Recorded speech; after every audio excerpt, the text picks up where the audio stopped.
আর এরই মধ্যে একটি ভিডিও ভাইরাল হয়েছে যেখানে দেখা যাচ্ছে লেক টাউনে দমকল মন্ত্রী সুজিত বসু তিনি যুব ভারতীর অনুষ্ঠানের অর্থাৎ মেসির শোয়ের টিকিট বিলি করছেন। অনুষ্ঠান শুরুর আগে টিকিট বিলি করছেন সুজিত বসু। এই ভিডিও ভাইরাল হয়েছে, ছবিটা একবার দেখুন।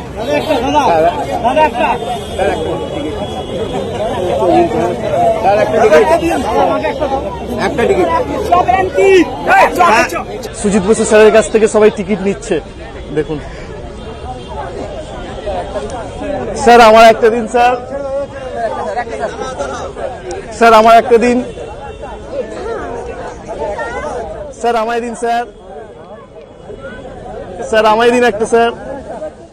এই ভিডিও ভাইরাল হওয়ার পর সুজিত বসুর তরফ থেকে বলা হয়েছে যুব ভারতীতে যে কোনো ম্যাচের এই কমপ্লিমেন্টারি টিকিট পাই, মোহনবাগান হোক বা ইস্ট বেঙ্গল, সব ম্যাচের কমপ্লিমেন্টারি টিকিট আমি পাই। এই কমপ্লিমেন্টারি টিকিট পেলে তা সবার মধ্যে বিলিয়ে দিই, সবাই জানে আমার কাছে থাকলে টিকিট পাওয়া যায়, চেনা হোক বা অচেনা সবাইকে টিকিট দিই, অসুবিধার কি আছে? আমি তো কারুর কাছ থেকে টাকা নিচ্ছি না, টাকার বিনিময়ে টিকিট দিচ্ছি না। ভাইরাল এই টিকিট বিলির ভিডিও নিয়ে দাবি করেছেন দমকল মন্ত্রী।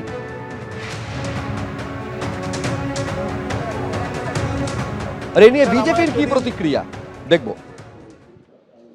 এটাই হচ্ছে তৃণমূলের খেলা হবে মডেল।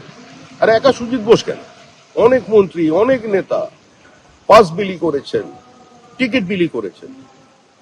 যারা যোগ্য, যারা হাজার হাজার টাকা দিয়ে টিকিট কিনেছে, 1000 কিলোমিটার দূর থেকে এসেছে, মাঠের ভেতরে 200 টাকা বোতলে জল খেয়েছে, তারা মেসিকে দেখতে পেল না। আর যারা পাস পেল তারা মেসির সঙ্গে সেলফি তুলে চলে গেল। চূড়ান্ত অব্যবস্থা। সারা দেশের কাছে পশ্চিমবঙ্গের মুখ পড়ল। সমর্থকদের এই কারণে নিয়ে যাওয়া হচ্ছিল কারণ মুখ্যমন্ত্রী আসবেন, শেষ পর্যন্ত উনি আসতে পারেননি। হয়তো মুখ্যমন্ত্রী যদি আসতেন মেসিকেও তৃণমূলে জয়েন করিয়ে ফেলতে পারতেন। এই খেলা হবে মডেলে সব সম্ভব। লিওনেল মেসি কলকাতা এলেন, কিন্তু অর্জুন পুরস্কার প্রাপ্ত সাংসদ প্রসূন বন্দ্যোপাধ্যায়কে কেন দেখা গেল না, এই নিয়ে পোস্ট করেন তৃণমূল সাংসদ শত্রুঘ্ন সিনহা। কেন দেখা গেল না প্রসূন বন্দ্যোপাধ্যায়কে? সল্টলেক স্টেডিয়ামে মেসির 70 ফুট স্ট্যাচু ভার্চুয়ালি উদ্বোধন হলো। উপস্থিত ছিলেন প্রাক্তন ক্রিকেটার এবং সিনেমার তারকারা। পোস্ট শত্রুঘ্ন সিনহার, খুব দুঃখ পেয়েছি। এই বিষয়ে এমনই প্রতিক্রিয়া প্রসূন বন্দ্যোপাধ্যায়। এখনো আজ ফুটবলার, এখনো ইন্টারন্যাশনাল প্লেয়ার, আমার কত জায়গা আছে ভাই, আমি বুঝতেই পারলাম না, দুঃখ পেয়ে গেলাম। কি করব, আমাদের সম্মান আছে তো, এরকম সব অনেক আছে। আমি আছি, বাবলু আছে, গৌতম দা আছে, সব কত কত প্লেয়ার। একটা কার্ড যদি তাদের হাতে ধরিয়ে দিয়ে সুন্দর করে করতো তাহলে আমার খুব আনন্দ হতো। খুব দুঃখ পেয়েছি, আমি এখান থেকে পালিয়ে গেছিলাম, যেয়ে দেখি আমার কার্ড নেই। আবার রাত্রেবেলায় প্লেনে চলে এলো। দুর্ভাগ্য, আমার কিছু করার নেই। পৃথিবীর সর্বকালের অন্যতম সেরা ফুটবলার, জীবন্ত কিংবদন্তি লিওনার্ড মেসি যখন কলকাতায়, তাকে ঘিরে যখন অনুষ্ঠান, তখন যারা বাঙালি অস্মিতার কথা বলেন, বারবার বিভিন্ন জায়গায় বাঙালি অস্মিতাকে রাজনীতির কাজে লাগাবার চেষ্টা করেন এবং ব্যর্থ হন। নিজের দলের মধ্যে বাঙালি অস্মিতা কোথায়? প্রসূন ব্যানার্জিও ভারতের অন্যতম একজন সেরা ফুটবলার, ভারতের ক্যাপ্টেন ছিলেন, কসমসে ম্যাচ খেলেছিলেন, অনেকেই তার পিঠ চাপড়েছেন। তো আজকে তিনি কোনো আমন্ত্রণ পাবেন না, প্রশান্ত ব্যানার্জি কোনো আমন্ত্রণ পাবেন না, সুব্রত ভট্টাচার্যকে তো দেখা গেল না, মনোরঞ্জন ভট্টাচার্যকে তো দেখা গেল না, মিহির বোসকে তো দেখা গেল না। সুতরাং বিষয়টা হচ্ছে যে পুরোটাই একটা বাণিজ্য, পুরোটাই লুট। যারা মেসিকে ঘিরে থাকলেন তারা তো জীবনে ফুটবল তো দূরের কথা, বাড়ির পাশের গলিতে কোনোদিন টেনিস বলেও পা লাগান। যুব ভারতী কাণ্ডে মুখ খুললেন তৃণমূল বিধায়ক।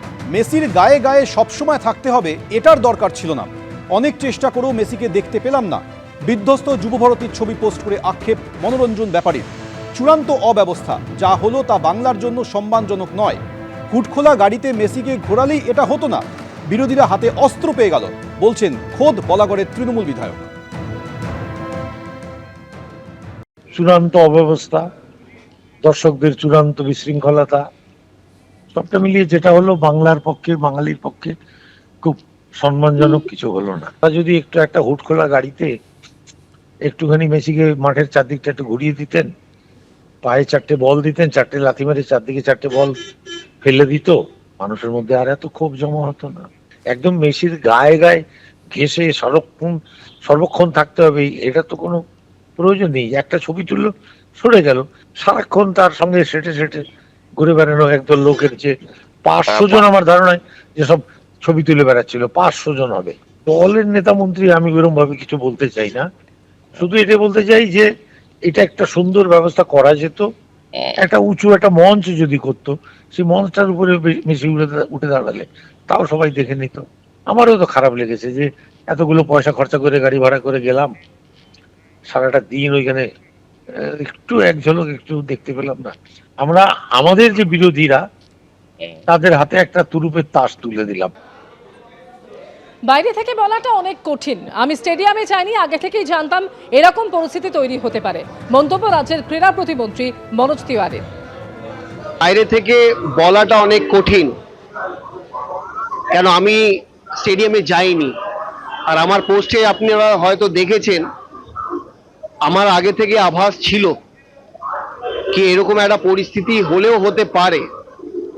কেন যিনি এনেছেন তার একটু ইতিহাস যদি খুঁজে বার করা যায়, এর আগেও মার্টিনেজকে এনেছিল, মারাদোনাকে এনেছিল, আর কাফুকেও এনেছিল। তো তখন একটা দুটো ইভেন্ট করার পর আমি বুঝতে পেরেছিলাম কিভাবে এই ইভেন্টগুলো হয়। তো সেই ক্ষেত্রে আমি যাইনি, আমার গাট ফিলিং বললো কি যাওয়া উচিত হবে না। যুবভারতীতে মেসির অনুষ্ঠানের দিন যে তাণ্ডবের ঘটনা ঘটেছিল, রণক্ষেত্রে চেহারা নিয়েছিল যুবভারতী ক্রীড়াঙ্গন, সেই ঘটনায় মোট 5 জনকে এখনো পর্যন্ত গ্রেফতার করেছে পুলিশ। ধৃতদের মধ্যে রয়েছে বাসুদেব দাস, সঞ্জয় দাস, অভিজিৎ দাস, শুভ্রপ্রতিম দে এবং গৌরব বসু। সকলকেই ফুটেজ দেখে গ্রেফতার করা হয়েছে বলে পুলিশ সূত্রে দাবি করা হয়েছে। ভাঙচুর চালাচ্ছেন তারা, এই ফুটেজ সামনে এসেছে এবং এই ফুটেজ দেখে পরপর গ্রেফতারি বলে দাবি বিধাননগর পুলিশের। এক তো যুবক যারা, সেই যুবকদের ইমোশনকে নষ্ট করেছে। আমি ইতিমধ্যে সকালবেলা কোর্টে গেছি এবং মহামান্য প্রধান বিচারপতি মামলা গ্রহণ করেছি। আমি আমার লয়ারকে অ্যাডভাইস করেছি শুনানির সময় এই গ্রেফতার বন্ধ করার জন্য এফআইআর এর উপর স্টে চাই। খুব অন্যায় করছে। বেকার যুবকরা তাদের ইনকামের অর্থ, গচ্ছিত অর্থ এমনকি ধার করে নিয়ে গেছে। তারা মেসি ভক্ত, তাদেরকে উল্টে গ্রেফতার কেন করছে? আর আপনার অরূপ বিশ্বাস, সুজিত বোস কেন বাইরে আছে? আপনি আগে অরূপ বিশ্বাসকে গ্রেফতার করুন। এটা যেটা হচ্ছে ইয়াং জেনারেশনের সঙ্গে, এর ফলাফল কিন্তু খারাপ হবে। এটা যা করছে, আগামী দিনে যদি অনেক ঘটনা ঘটেছে সম্প্রতি, আর বহিঃপ্রকাশ ঘটে, তার জন্য দায়িত্ব বর্তাবে কিন্তু এই রাজ্যের পুলিশ মন্ত্রী। এবিপি আনন্দ, এগিয়ে থাকে, এগিয়ে রাখে।